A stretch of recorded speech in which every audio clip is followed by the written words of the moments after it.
Hello everyone, this is Parushi Sharma. I am currently working as an intern with LexClick and Company. Today I will talk on the topic writs. So, what are writs? Writs are given in the Article 32 of our Indian Constitution. Article 32 of our Indian Constitution is basically talks about the right to constitutional remedies. Right to constitutional remedies are protector or safeguard of fundamental rights, and it itself also a fundamental rights. There is no use of such right if they are not protected. So to protect and safeguard all these rights, we need some remedies, and writs are the remedies. Dr. B.R. Ambedkar called the remedies as these writs and remedies as the heart and soul of Indian Constitution. In our Constitution, there are 4 articles which talk about the security and protection of fundamental rights.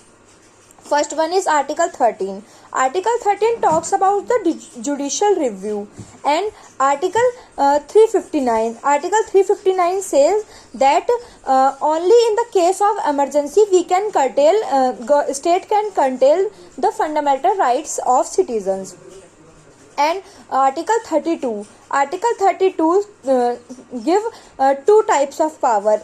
It provide 5 types of writs to protect fundamental rights, and it also say that if any individual's right is violated, then he or she can approach Supreme Court.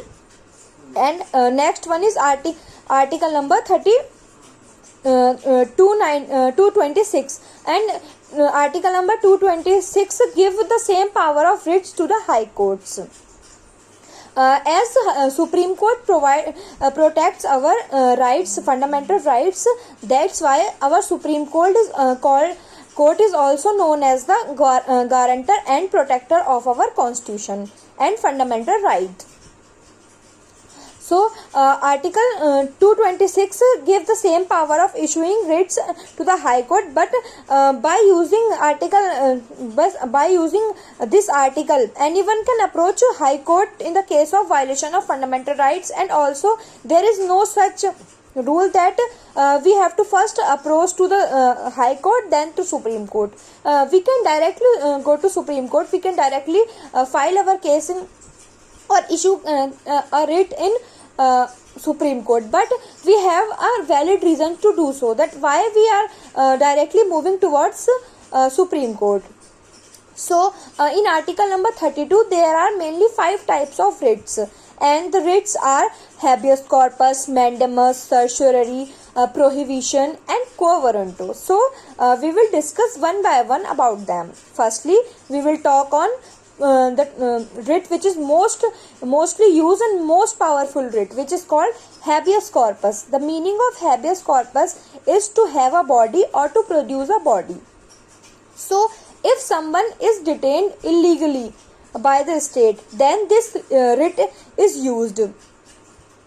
Whenever someone use this writ, Supreme Court and High Court ask the detaining authority about the basis of detention of that person, and if the basis of detention of that person proved to be illegal, then this person should be released at immediate effect.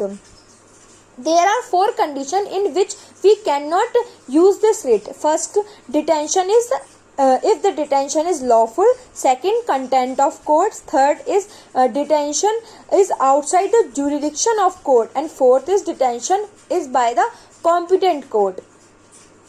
And some famous case laws of this writ is Rudul Shah versus State of Bihar and District Magistrate of Jabalpur versus Shivkant Shukla. Next writ is mandamus. So mandamus basically means we command. So it is a type of command which can be used on any statutory, non-statutory, university, tribunal or constitutional body, and can ask them to perform their public duty. There is one prerequisite condition to use this writ, and that there should be a public duty. If there is no public duty, we cannot use this writ. Some important case law of this writ is Gujarat State Financial Corporation versus Lotus Hotels, and second is Ajit Singh versus State of Punjab. Next, it is certiorari. So certiorari means to be certified. Though this writ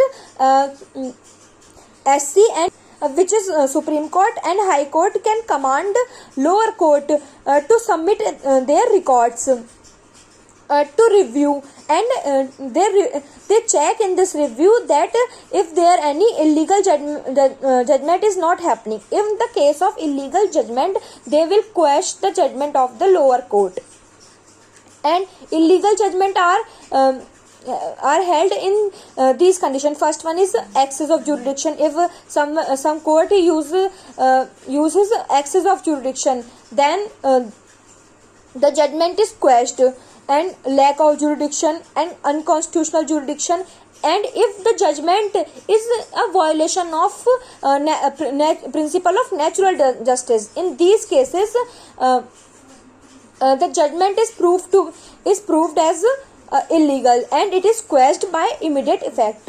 Some case laws of this writ is Gullapalli Nageshwar versus APSRTC and AK Kripak versus Union of India.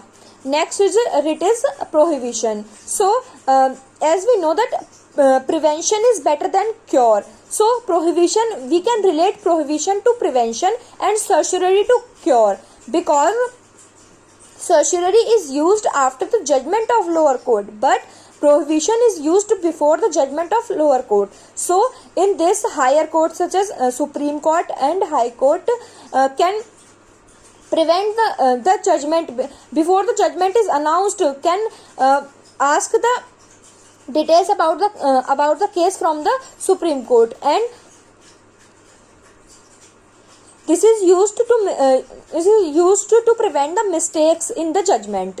And some case laws to it are Tamil Nadu Tobacco Corporation Limited versus Union of India, and Buddh Prakash Jayaprakash versus Sale Tax Officer. Next writ is quo warranto. So quo warranto means what is the authority. By using this writ, we can ask that what is your authority to any public official. So by using this writ, we can ask that by which authority you are holding a public office, and if the title of that officer is proved to be illegal or unconstitutional, then this officer should vacate this office by immediate effect. And if in case of this is the title is defected, then he has to vacate his office, a public office. What are the case laws to it? Some famous case laws are B. Srinivasan Reddy versus Karnataka Urban Water Supply, and PL Lakhanpal versus A.N. Roy. So today we have discussed about the writs in Indian Constitution, and about the remedies in which are provided to us to protect our fundamental rights. Thank you.